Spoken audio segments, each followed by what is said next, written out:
Fresh হয়ে যদি ঘুম থেকে উঠে যদি আজান শোনার সঙ্গে সঙ্গে যদি ওযু বানায় নাও, হাত ধুইবা, হাতের সগীরা গুনাহগুলো মাফ হয়ে যাবে। মুখমণ্ডল ধৌত করবে, মুখের সগীরা গুনাহগুলো মাফ হয়ে যাবে।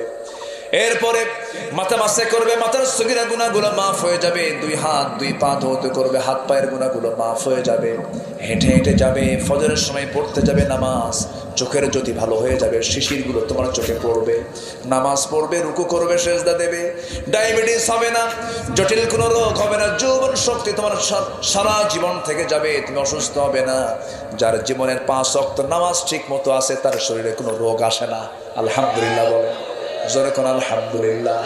নামাজটা পড়বা, নামাজ দিয়ে সকাল শুরু করবা, কোরআন তেলাওয়াত করবা। যে দেহে কোরআন তেলাওয়াত আছে সেই দেহে কোনো রোগ নাই।